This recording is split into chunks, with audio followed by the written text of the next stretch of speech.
네, 이곳은 블루모스크입니다. 권력자의 권력의 크기와 비례하고 있고요. 성소피아 사원 아야소피아입니다. 화려함을 자랑하고 있고요. 오스만 제국의 최고 전성기 시대를 함께했던 토카피 궁에서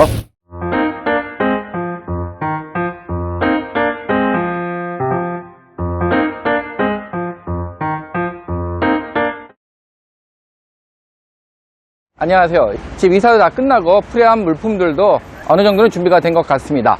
오늘은 술타나메트를 한번 가보려고 합니다. 제가 사실은 터키 처음 왔던 게요 25년 전인데요 정말 많은 것들이 변했더라고요. 예전에 술타나메트 지역에서 2주간 지내본 경험이 있습니다만 술타나메트 역시도 굉장히 많이 변했으리라고 생각이 들어요. 그래서 첫 시내 관광 일정으로 술타나메트를 잡았습니다. 술타나메트까지는 트램을 타고 이동을 하려고 합니다. 이곳 이스탄불은 트램, 메트로 등 다양한 수단의 대중교통이 있습니다. 이 모든 대중교통수단의 공통점은 이스탄불 카르트를 이용해서 탑승을 한다는 건데요. 저도 오늘은 이 이스탄불 카르트를 이용해서 술타나메트까지 이동을 해보도록 하겠습니다. 트램 입구고요. 이렇게 이스탄불 카드를 접촉을 하면 문이 열립니다. 트램역은 이렇게 생겼네요. 지금 제가 있는 곳이 빈데클릭이고요. 6정거장 가면 술타나메트가 나온다고 합니다. 트램이 들어왔습니다. 저쪽으로는 의자가 있고요. 반대편은 서서 이동을 하도록 되어 있네요. 카라케이역을 지나고 있고요. 바로 너머로는 보스포러스 해협이 보이고요. 트램은 해안가를 따라서 쭉 연결되어 있습니다.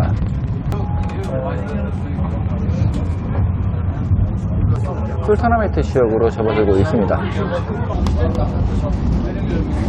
아야소피아가 보이고 있고요. 술타나메트 광장 너머로 블루모스크가 전면에 보이고 있습니다. 술타나메트 역에 내렸고요. 네, 이곳은 블루모스크입니다. 블루모스크는요 마나넷이라는 첨탑이 6개가 있는 것으로도 유명한데요, 첨탑의 개수는 권력자의 권력의 크기와 비례하고 있고요. 당시만 하더라도 6개의 첨탑은 오직 메카에 있는 모스크에만 허용이 되고 있었다고 합니다. 오스만 제국의 14대 술탄이었던 아흐메드 1세는 맞은편에 자리 잡고 있는 비잔틴 시대의 영광을 드러내고 있는 성소피아 산을 훨씬 능가하는 모스크를 지을 것을 원했고요.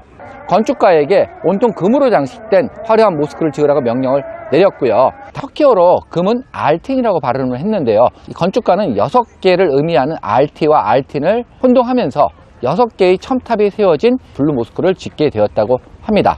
문제는 메카의 모스크에만 허용된 6개의 미나넷이 바로 이곳 이스탄불에 들어서게 되면서 논란이 생기게 되었고요. 그로 인해서 메카에 있는 모스크는 결국 하나의 첨탑을 더 추가하여 총 7개의 첨탑을 가진 모스크가 되었다고 합니다. 자, 그럼 내부를 둘러보도록 하겠습니다. 지금 곳곳이 수리 중이라서요 촬영할 수 있는 공간은 굉장히 적은 것 같습니다. 블루 모스크는요 21,000장의 파란색 타일로 내부가 장식되어 있는 것으로 유명합니다. 그래서 원래의 이름인 아흐메드 모스크라는 이름보다는 블루 모스크로 불리고 있기도 한데요, 안타깝게도 내부 수리가 진행되고 있어서요 블루 모스크의 화려한 파란색 타일로 장식된 내부 모습을 확인할 수가 없었습니다. 네, 지금 이곳은 성소피아 사원 아야소피아입니다. 원래는 기독교의 성당이었었던 곳이고요. 이스탄불을 점령했던 마흐메드 술탄에 의해서 모스크로 개조가 되었다고 합니다. 처음에는 없애버리려고 마음을 먹었다고 하는데요, 아야소피아의 아름다움에 반해서 결국은 모스크로 그 역할을 바꾸기로 결정한 것이고요. 후에 이렇게 첨탑이 세워지면서 완전한 모스크의 모습을 갖게 되었다고 합니다. 덕분에 우리가 지금까지 이 성당 건물을 볼 수 있게 되었다고 합니다. 후에 각국 서방 정부에서는 터키 정부에 모스크로 사용되고 있던 이 건물을 다시 기독교 성당으로 복원해 줄 것을 강하게 요구를 했고요.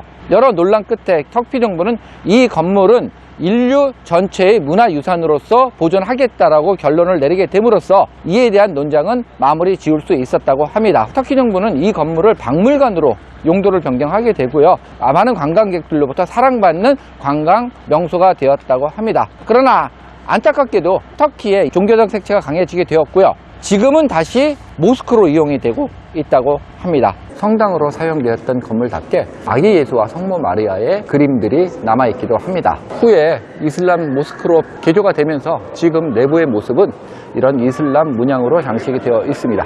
아야소피아의 내부 모습입니다. 화려함을 자랑하고 있고요. 지금은 비록 이슬람 사원으로 개조가 되었지만 비잔틴 시대의 교회에 있던 모습들을 살짝 엿볼 수 있었습니다. 전형적인 비잔틴 시대의 건축물 양식을 그대로 따르고 있는 교회의 모습입니다. 원래 성당으로 사용될 당시에 이 건물의 천정에는 각종 성화들이 그려져 있었습니다만 이슬람 모스크로 변하면서 지금은 다 이슬람 패턴 무늬로 바뀐 상태고요. 25년 전에 이곳을 찾았을 때 볼 수 있었던 회벽 덧칠한 사이로 보이던 성모 마리아 그림을 이제는 찾아보기가 어렵습니다. 드디어 성모 마리아의 천정 벽화를 찾았습니다. 다행히 덧칠을 해놓지는 않았고요. 저 천 같은 것으로 가려놨네요. 전체의 모습을 볼 수 없다는 점은 안타깝지만 유지가 되고 있다는 점은 기쁜 일이라고 생각이 듭니다. 근데 아직도 아야소피아 내부에는 이렇게 성화의 모습들이 남아 있긴 한데요. 지금 보시다시피 실제로는 볼 수 없고요. 사진으로만 전시를 해놨네요. 일반인들에 대한 관람은 허용되고 있지는 않지만 그래도 다행히 성화들이 없어지지 않고 보존되고 있다는 사실만으로도 안타까움을 다소는 달랠 수 있을 것 같기도 합니다. 지금 모스크로 사용되고 있는 이곳 아야소피아 성소피아 사원 내부를 둘러봤습니다. 저는 지금 토카피 궁에 나와 있습니다. 제 오디오가 별로 썩 좋지는 않을 것 같아요. 이곳은 휴대폰으로 촬영하는 것은 가능하지만 마이크가 허용되지 않는다고 합니다. 입구에 맡기고 들어오게 됐습니다. 그래서 제 오디오가 평소와는 달리 클리어하지는 않을 것 같다는 생각이 좀 들기는 합니다. 이곳 토카피 궁은요, 오스만 투르크 제국이 비잔틴 제국을 멸망시킨 1353년부터 당시의 술탄이었던 마흐멧 1세에 의해서 지어지기 시작했고요. 15년간의 공사기간을 거쳐 1467년 마흐멧 2세 때 완공이 된 건물입니다. 이슬람 건축물의 정수를 보여주고 있다고 알려진 이 토카피 궁은요, 술탄의 거처로서만 이용됐던 곳은 아니고요, 신료들과 정사를 논의하는 회의 공간으로서도 이용이 됐었습니다. 전성기 때는 약 5만 명의 사람들이 이곳에서 머물면서 오스만 제국을 이끌었다고 합니다. Hi. Do you accept credit card? Yeah, sure. 티켓이 딱 두 종류밖에 없네요. 하렘 구역이 포함된 가격은 285리라, 하렘이 포함되지 않은 가격은 200리라인데요. 오디오 가이드는 필수라고 합니다. 285리라를 주고 티켓을 구입을 했고요. 근데 이곳에서 프리 오디오 가이드 장비를 받을 수 있고요. 밑에 보면 한국어 방송도 가능하다고 되어 있습니다. 한국어 가이드를 한번 신청해 보도록 하겠습니다. 네, 지금 오디오 가이드 신청하는 부스에 와 있고요. Do you have any Korean program? Yes. Okay. ID card, passport, or driver's license. This is my driver license. You will see the number inside. Every section different. Enter the number, press play, you can listen. Okay, thank you so much. Okay, bye. 이 장비로 오디오 가이드를 듣는다고 합니다. 들어가면 각 정통마다 번호가 틀리다고 하네요. 이 번호를 이 장비에 입력을 하고 확인을 누르면 한국어 안내가 나온다고 합니다. 토카피 궁에 들어가는 입구고요. 입구에 들어오면 이렇게 정원이 펼쳐져 있습니다.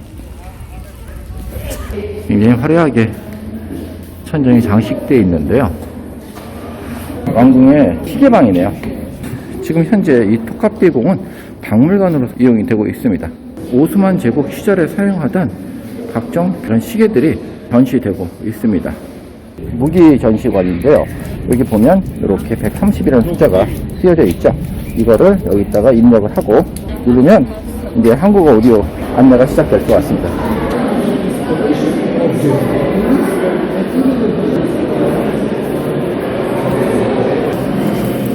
박물관이라고 내부는 또 촬영하지 말라고 그러네요. 잠깐 촬영을 했습니다만 그 영상을 쓸 수 있을지는 편집을 하면서 다시 한번 봐야 될 것 같기도 합니다. 정원을 따라서 다음 건물로 한번 이동을 해보도록 하겠습니다. 이곳의 오디오 번호는 140번이네요. 입구에 들어서면 술탄들의 모습이 보이고 있고요. 술탄들이 이 문 앞에서 즉위를 했다고 합니다. 군대가 출정할 때 선지자의 깃발을 넘겨주는 장소이기도 했다고 합니다. 바로 이곳이 엔다르 궁전입니다. 왕궁의 접견실의 모습입니다. 이 궁전에서 가장 처음으로 건축된 건물이라고 하고요. 메호메트 술탄의 통치 시절에 건설됐다고 합니다. 자, 이곳은 온통 타일로 장식이 되어 있는 방이네요. 신성한 유물들의 방이라고 합니다. 15세기 메호메트 술탄의 지시로 궁전을 지을 때 만들어졌다고 하고요. 이것 토카피 궁은 15세기 중반부터 오스만의 최대 전성기를 이끌었던 곳이고요. 19세기 돌마바우치의 궁전으로 왕궁의 기능이 이전되면서 화려했던 토카피 왕궁 시대를 마무리하게 됩니다. 오스만 제국의 최고 전성기 시대를 함께했던 이곳 토카피 궁에서 오늘의 영상을 마무리하고자 합니다. 감사합니다.